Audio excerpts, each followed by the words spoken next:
So single phase induction motor is somehow related to three phase induction motor. So single phase induction motor is sometimes called as fractional kilowatt motor. देखिए, ये fractional kilowatt motor क्यों होता है? क्योंकि ये 1 HP 1 horse power जब इतनी power से कम या फिर इसके इक्विवेलेंट हम यूज़ करते हैं तो इंडक्शन मोटर यूज़ करते हैं. इसके अगर एप्लीकेशन देखें तो वो हेयर ड्रायर, फैन, मिक्सर, ये सब में हम सिंगल फेज इंडक्शन मोटर को यूज़ करते हैं. अब हम सिंगल फेज इंडक्शन मोटर की स्टार्टिंग करते हुए सबसे पहले ये देखते हैं कि क्या ये सेल्फ स्टार्टिंग है. ये एक्चुअल में सेल्फ स्टार्टिंग नहीं है. इसका रीज़न देखते हैं. पहले ये देख लेते हैं कि जो इंडक्शन मोटर है, इंडक्शन मोटर और कम्यूटेटर मोटर, ये दो तरीके की फ्रैक्शनल मोटर होती है. तो सबसे पहले इंडक्शन मोटर में बात करते हैं कि अगर हमारे पास let we have 2 windings A and B having same magnitude but 90 degree apart from one another.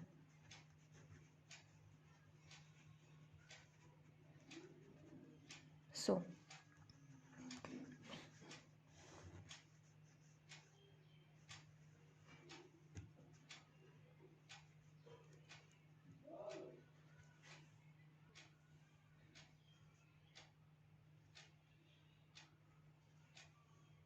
तो देखिए, ये जो है यहाँ पर हम फाई और ओमेगा टी एंगल के रिस्पेक्ट में बना सकते हैं. कई बार आई भी देते हैं, फाई और आई की. तो देखिए, इसमें ये दोनों जो है इनका अप्रॉक्सीमेट मैग्नीट्यूड इक्वल है बट इनकी जो स्टार्टिंग और 90 डिग्री डिस्प्लेस्ड है फ्रॉम वन अनदर. अब अगर आप देखिए कोई भी पॉइंट पे इन दोनों को मल्टीप्लाई करिए, we will get a same constant flux which is represented by phi m. हमने क्या देखा कि अगर हमारे पास ए और बी के दो वाइंडिंग्स हैं जो कि सेम मैग्नीट्यूड है बट उनका जो है डिस्प्लेस्ड है वो दोनों 90 डिग्री से. सो हम कैसे उसको रिप्रेजेंट कर सकते हैं? फाई ऑफ ए और फाई ऑफ बी से. Phi of A is equals to phi m because जब दोनों को मल्टीप्लाई किया उनका मैग्नीट्यूड तो क्या आया था? Constant phi M. तो phi of A is equals to phi M sine omega T. एक जो है इनिशियली 0 से है तो दूसरा क्या है? Phi M sine omega T plus 90 degree, क्योंकि ये जो है वो दोनों डिस्प्लेस हैं फ्रॉम वन अनदर. अब देखते हैं कि why induction motor is not self starting. देखिए, आपके पास एक स्टेटर होता है, फिर उसमें एक रोटर के थ्रू हम डायरेक्शन एंड ऑल देखते हैं. तो देखिए, ये आपका स्टेटर है, ये आपका रोटर है. तो अब हो क्या रहा है कि जो हम लोग का बेसिक क्या होता था, वहाँ टॉर्क प्रोड्यूस होता था जो फोर्स करता था ऐसे 3 फेज में, तो हम लोग की रोटर मूव होती थी. अब इसमें क्या है कि in this case, in this single phase induction motor we have a rotating magnetic field और उसको बोलते हैं pulse rating. Pulse rating means the flux increases या flux decreases reaches to 0 and again increases. मतलब कि जो मैग्नेटिक फील्ड है, magnetic field is produced in one direction, increases then reaches to 0 then again increases. तो ये जो है ये क्या हो रहा है कि अब आप देखिए, जब आप स्टेटर से रोटर में टॉर्क डेवलप होता है तो पहला अगर लाइक दिस, अगर ये कंडीशन है, ठीक है, ये मानते हैं हम लोग, फिगर से समझते हैं, तो हम इसको फाई और आई कुछ भी लिख सकते हैं ओमेगा टी के साथ है. पहले आपका ये यहाँ से इनिशिएट किया मैग्नेटिक फील्ड, इसको पल्स रेटिंग मैग्नेटिक फील्ड बोलते हैं. यहाँ से इंक्रीज़ किया ड्रॉप डाउन टू 0. क्या हुआ कि मैग्नेटिक फील्ड जो है वो ड्रॉप हो गई 0 पे. जब ये 0 पे ड्रॉप हो गई, डिक्रीज़ हुई, फिर ये इंक्रीज़ हुए। तो ये जो पल्स रेटिंग मैग्नेटिक फील्ड है, इसमें क्या हो रहा है कि अगर टॉर्क डेवलप हुआ, ठीक है, मान लीजिए इनर्शिया के कारण थोड़ा टाइम लेने के बाद ये यहाँ तक डेवलप हुआ, देन अब वो जो मैग्नेटिक फील्ड जो बना है टॉर्क, वो अब ज़ीरो हो जाएगा, क्योंकि इसके लिए करेगा, तब देख रहा है कि मैग्नेटिक फील्ड ज़ीरो हो गया इस पॉइंट में। फिर वो और बढ़ने की कोशिश किया, तब तक दूसरी मैग्नेटिक फील्ड पल्स रेटिंग जो है दूसरे मोड में इंक्रीज़ होने लग गई। तो इससे क्या है, torque efficiently is unable to produce, torque is in produced in limited time due to inertia. So अब हम लोग को ऑक्सिलरी मेथड यूज़ करने पड़ते हैं। ऑक्सिलरी मेथड मतलब क्या, हमें कैपेसिटर वगैरह सब ऐड ऑन करके एक सडन टॉर्क प्रोड्यूस करना पड़ता है जो इतना स्पार्क दे और हमारी मैग्नेटिक फील्ड और हमारा टॉर्क जो है प्रोड्यूस हो जाए। That is why single phase induction motor is not self starting. अब आपने देखा कि ये जो ओमेगा टी है, तो ये हर पॉइंट पे जब हम इन दोनों को मल्टीप्लाई कर रहे हैं, हमें एक कांस्टेंट फ्लक्स फाई एम मिल रहा है, तो हम उसको एज अ सर्कल रिप्रेजेंट कर सकते हैं। हमें फाई एम मिल रहा है और मोटर जो हमारी एंटी क्लॉकवाइज डायरेक्शन में मूव करिए, तो ये रोटेटिंग मैग्नेटिक फील्ड को प्रोड्यूस करने शो करने का एक मेथड है। अब मान लीजिए हम लोग के पास नॉन यूनिफॉर्म मैग्नेटिक फील्ड हो, अगर हमारे पास non uniform pulsating magnetic field की जगह अगर नॉन यूनिफॉर्म मैग्नेटिक फील्ड हो, तो नॉन यूनिफॉर्म मैग्नेटिक फील्ड में नॉन यूनिफॉर्म टॉर्क प्रोड्यूस होगा। Non uniform magnetic field produces non uniform torque. So हमने कौन कौन सी चीज़ें कंक्लूड की कि induction motor is not self starting, it is not self starting because of the pulsating magnetic field which increases in one direction then drop down to zero then increases to another direction. So at that time being due to inertia the maximum amount of torque is in produced so that the rotor can move in one direction. So likewise अभी जब हम दोनों winding को हम लोग multiply करते हैं, we are getting a constant flux that is represented by phi m, hence the rotating magnetic field is represented by a circle and the induction motor is moving in an anti-clockwise direction. So omega t is shown here with the anti-clockwise direction. अब हमारे induction motor को on करने के लिए हमारे पास दो method हैं। जैसे टर्न ऑन होता था, वही टर्न ऑन प्रोसेस में इंडक्शन मोटर के पास दो मेथड है, दो थ्योरी हैं जो इस टर्न ऑन को रिप्रेजेंट करती है। वो double field revolving theory and ये है cross field revolving theory. Okay, so double field revolving theory को हम समझते हैं। So in double field revolving theory हो क्या रहा है, according to double field revolving theory it states that, लिखते हैं, it states that the stationery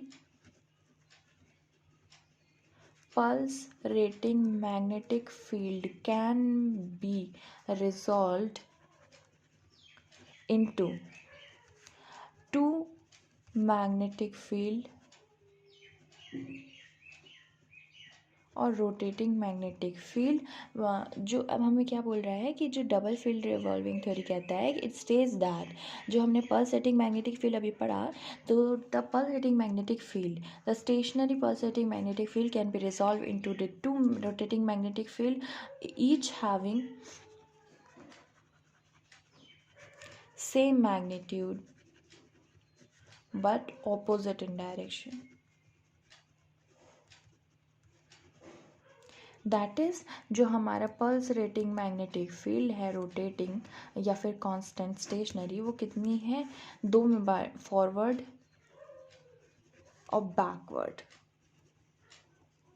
सो हमने किस में डिवाइड किया है, according to double field rotating theory stationary pulsating magnetic field can be divided into two, that is two rotating magnetic field having same magnitude but opposite in direction. So the stationary rotating magnetic field is divided into forward and backward magnetic fields.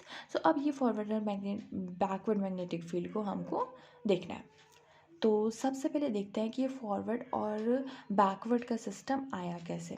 So basically होता क्या है कि stationery pulsating magnetic field को जब हम कह रहे हैं कि उसको दो में हम क्लासीफाई किए, forward and backward, so there should be a kind of relationship which bifurcate forward from backward and backward to forward. तो बेसिकली जैसे हमने देखा था एक ग्राफ बना के likewise this कि ये जो pulsating magnetic field है drop down to zero then increases So here at this point when it drop down to 0, let theta be 90 degree, here 180 degree, and here 3 pi by 2 and all. Okay, 3 pi by 2 theta equal to, यहाँ theta equal to 3 pi by 2. So this way ये हमने एक graph बना लिया जो basic phi और आई ए के बीच में, हमने पीछे भी ये मेथड से देख रखा है ग्राफ को.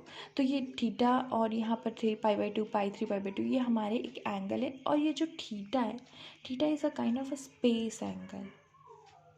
मतलब मान लीजिए जैसे हमने पीछे देखा था कि आपका स्टेटर है, आपका रोटर है, आप ऑब्जर्वर हैं, observer is looking from here. So जब ये ऑब्जर्वर यहाँ से लुक करेगा तो इसको एफ पीक नज़र आएगा. तो ये थीटा जो है वो फॉर्म होगा. तो इस जो एंगल है ये इसको स्पेस एंगल बोलते हैं. जब आप कहीं बाहर से इस रोटर की तरफ देख रहे हैं then we are forming a space angle. Okay, so ये एफ पीक को रिप्रेजेंट कर रहा है. सो जब यहाँ पर अगर थीटा फॉर्म हुआ है तो यहाँ it would be theta. So F peak, तो F peak sine theta and F peak cos theta components will be present. So हम एफ को लिख सकते हैं, F is equals to F peak, कितना मैक्सिमम हमारा फोर्स अप्लाई हुआ है और वो एंगल के थ्रू हम लोग और एफ को रिप्रेजेंट करें तो F is magnetomotive force produced by supply current in air care. So हमारा जो एफ है वो रिप्रेजेंट करता है, एफ जो है वो magnetomotive force produce by current in a air gap. देखिए अगर आपका रोटर और स्टेटर और रोटर के बीच में एयर गैप कम हो जाएगा तो एंगल डिक्रीज हो जाएगा. लाइक मान लीजिए ये इतना एंगल फॉर्म कर रहा था, अब और कम हो गया तो ये इतना सा एंगल, और कम तो ये और छोटा. तो इस तरीके से जो एंगल गैप है वो कम होते जाएगा अगर हमारा एयर गैप है वो हमारा कम होते जाए रोटर और स्टेटर के बीच में. So F is nothing but is a magnetomotive force produce by current due to in a air gap. Okay, so इस एफ पीक को मैक्सिमम फॉर्म में भी हम लिख सकते हैं. तो F peak is F max cos omega T. ठीक है, अब एफ मैक्स को एज इट इज़ रखिए. कॉस को हम एक्सपोनेंशियल फॉर्म में क्या लिख सकते हैं, J omega T plus E minus J omega T divided by 2. So F max E J omega T by 2 plus F max E minus J omega T by 2. This is a forward magnetomotive force wave. और ये है backward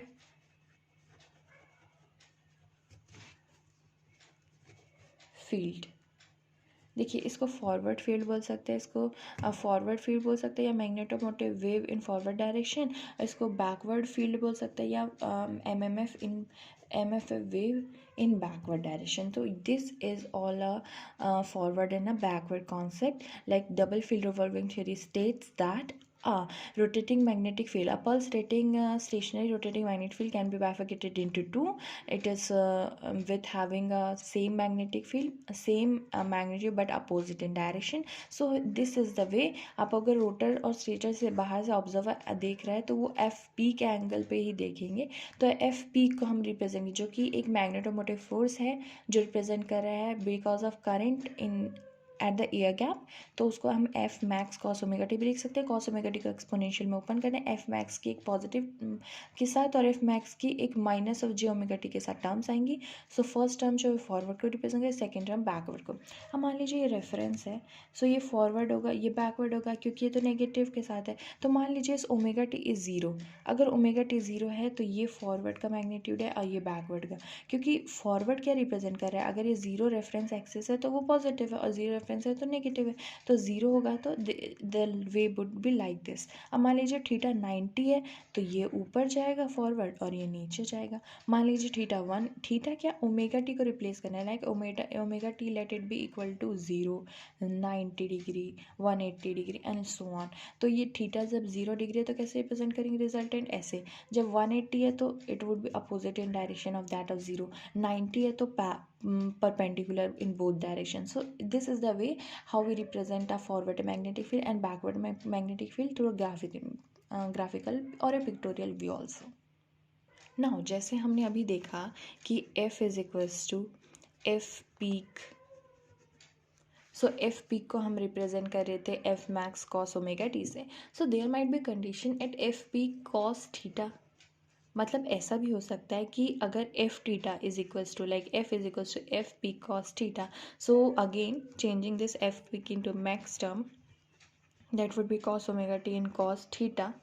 So here at this point we can divide and multiply by 2. It is a kind of a moment we have calculated at कि हम बोल रहे हैं कि जब f फोर्स, जैसे हमने बोला magnetomotive force due to current, हम लोग का जो मैग्नेटोमोटिव फोर्स है जो कि by the current we supplied वो प्रोड्यूस हो रहा है एयर गैप के कारण. Okay, so mmf produced by the supply current in the air gap. ये क्या है force mmf produced in the mmf produced due to the supply current in air gap. Okay, so ये p cos theta, ये cos theta क्या है space angle. तो space angle हमने लिया कि कोई मोमेंट ऐसा भी हो सकता है जहाँ f जो कि है वो equal to F peak into F cos theta हो जाए. तो एफ पी को हम वापस से F max cos omega T into cos theta लिख सकते हैं. Now to dividing and multiplying by 2 we get f max. अब cos ओमेगा टी और cos थीटा जो है उसको हम लोग को रिप्रेजेंट करना है. तो अब ये देखिए cos ओमेगा टी और cos थीटा को 2 से डिवाइड 2 से मल्टीप्लाई करने के बाद क्या आ जाएगा cos theta minus omega T plus, अब देखिए क्या हो रहा है 2 तो बाहर जाएगा आपका, F max cos omega T divide and multiply 2 तो एफ मैक्स बाई 2 हो जाएगा. अब ये कॉस ए देखिए twice of cos A cos B का फॉर्मूला लीजिए, वो होता है cos A minus B plus cos A plus B. Okay, so बस यही करना है. तो ए माइनस बी में क्या आएगा थीटा माइनस ओमेगा टी. अगर हम इसको इस तरह और इस तरह भेज दें और ये हो जाएगा प्लस में cos theta plus omega T. So ये जो थीटा माइनस ओमेगा, अब एफ मैक्स इसके साथ भी मल्टीप्लाई होगा तो यहाँ भी अंडर कर देते हैं F max by 2. So this term is a forward magnetomotive force और ये फॉरवर्ड मैग्नेटिक फील्ड और ये है बैकवर्ड मैग्नेटिक फील्ड. सो हमारा जो नेक्स्ट पार्ट है वो ऐसा है कि अगर हमारे पास एक मैग्नेटिक फील्ड है like B X is representing a magnetic field और उस axis of flux is fixed, whose axis is fixed. So हमारे पास बी अल्फ़ा कैसे रिप्रेजेंट होगा, it would be B max sine omega T into cos of alpha. Okay, so ये cos of alpha तो ये पता चल गया कि थीटा और अल्फ़ा से हम स्पेस एंगल को मेजर करते हैं और ये हमारे पास मैग्नेटिक फ्लक्स के लिए where B max is the maximum value of